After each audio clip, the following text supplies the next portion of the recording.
Guys welcome back to my channel. Guys आप सबका मेरे चैनल में बहुत बहुत स्वागत है आज दोबारा।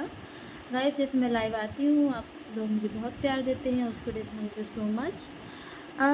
गाइस आज मैं एक नया टॉपिक लेके फिर से आपके पास आ गई हूँ। टॉपिक रहेगा हमारा सैलरी अकाउंट और सेविंग अकाउंट में दोनों में मतलब क्या डिफरेंस होता है और क्या क्या मतलब बेनिफिट्स होते हैं। टॉपिक शुरू करने से पहले मेरे पेज को लाइक सब्सक्राइब ज़रूर करिएगा। ओके, चलिए गाइस टाइम को वेस्ट ना करते हुए हम अपने टॉपिक को स्टार्ट करते हैं। गाइस सेविंग और सैलरी अकाउंट दोनों में मतलब क्या डिफरेंस होता है और कौन सा अकाउंट मेंटेन होता है, कौन सा अकाउंट मेंटेन नहीं होता है। तो गाइस सबसे पहले मैं बताती हूँ आपको आपका मतलब सैलरी अकाउंट। सपोज़ दैट मतलब आप जॉब करते हैं, आपका सैलरी अकाउंट किसी भी बैंक में है। ओके, तो सैलरी अकाउंट का बेनिफिट ये होता है कि सैलरी अकाउंट जीरो बैलेंस पे ओपन होता है। उसमें आपको कोई भी मेंटेनेंस चार्ज नहीं होते, नहीं मेंटेन करना होता है। वो कंपनी की साइड से कंपनी का जो मतलब करंट अकाउंट होता है, मतलब आप जिस कंपनी में वर्किंग हैं उस कंपनी का करंट अकाउंट जिस बैंक में होता है उस बैंक के साथ उस कंपनी के सभी एम्प्लॉय का सैलरी अकाउंट होता है। तो वो अकाउंट जीरो बैलेंस होता है और जिसमें आपको डेबिट कार्ड मिलता है, चेकबुक मिलती है, जिसका कोई चार्ज नहीं होता। लेकिन सपोज़ दैट आपने वो कंपनी छोड़ दी और कंपनी छोड़ने के 3 महीने तक उस अकाउंट में सैलरी नहीं आती है सैलरी अकाउंट में, तो वो सैलरी अकाउंट आपका सेविंग में कन्वर्ट हो जाता है। मतलब जीरो बैलेंस की जगह आपको फिर उसमें अपना 10,000 मेंटेन करना ज़रूरी हो जाता है।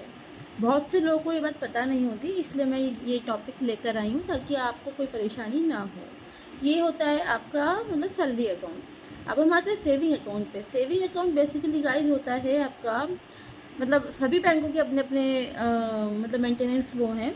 10,000 से भी होता है, मतलब 20,000 से भी होता है, 25,000 से भी होता है, 50,000 से भी होता है, 5 लाख से भी होता है। डिपेंड ऑन आपके ऊपर है आप कौन सा वेरिएंट लेना चाहते हैं। तो सेविंग अकाउंट में मिनिमम अमाउंट 10,000 से मेंटेन होता है। अगर आपका 10,000 से नीचे बैलेंस जाता है तो आपके उसमें मंथली एवरेज बैलेंस जो होता है उसके चार्जेस आने शुरू हो जाते हैं।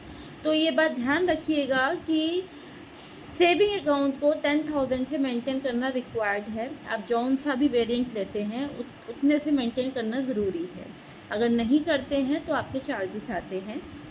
इसके साथ में सेविंग अकाउंट बेसिकली क्यों होता है, जैसे किसी को अपने अकाउंट में सेविंग करनी है लेकिन पैसा खर्च नहीं करना है, क्योंकि इंसान सेविंग ही कर पाता है क्योंकि खर्च सैलरी आती है चली जाती है, राइट।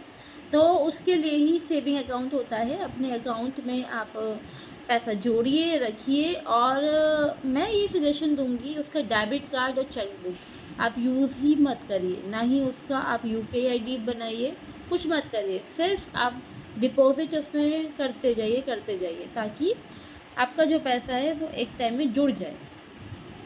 अब सैलरी और सेविंग में इन दोनों में यही डिफरेंस है।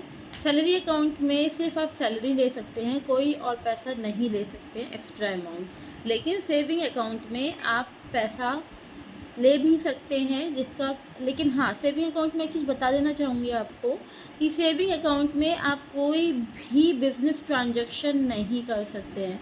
जैसे सपोज दैट किसी की वाइफ का सेविंग अकाउंट किसी भी बैंक में है और वो बंदा मतलब बिजनेसमैन है, ओके, तो चाहकर भी अगर वो गलती से सेविंग अकाउंट में पैसे ले लेते हैं तो गलती से वो बैंक की नज़र में आ जाता है तो अकाउंट आपका फ्रीज हो जाता है, जिससे आपको बहुत बड़ी समस्या का समस्या में बहुत बड़ी प्रॉब्लम होती है।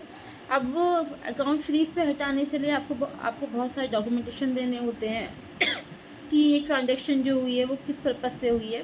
तो उससे बेटर ऑप्शन है कि आप उसमें बिजनेस ट्रांजैक्शन ना करें। बस यही डिफरेंस था सैलरी अकाउंट और सेविंग अकाउंट में। सैलरी अकाउंट शुरू में जीरो बैलेंस होता है जब तक आप जॉब कर रहे हैं उस कंपनी में। जॉब छोड़ने के 3 महीने तक अगर उस सैलरी अकाउंट में सैलरी नहीं आती है तो वो आपका सेविंग में कन्वर्ट हो जाता है। और सेविंग तो होता ही हम सभी बैंकों का नॉर्मल 10,000 से है। तो ये डिफरेंस है गाइस। बिल्कुल भी कंफ्यूज मत होइएगा, मैं आपको सारा कुछ बताती रहूँगी। आप किसी और टॉपिक के बारे में जानना चाहते हैं तो मुझे आप कमेंट सेक्शन में कमेंट करके ज़रूर बताइएगा। मैं नेक्स्ट टॉपिक उसी टॉपिक के ऊपर ज़रूर लेकर आऊँगी। ठीक है गाइस, ओके गाइस, आप सुरक्षित रहिए, सेफ रहिए। टाटा, बाय बाय, जय श्री श्याम।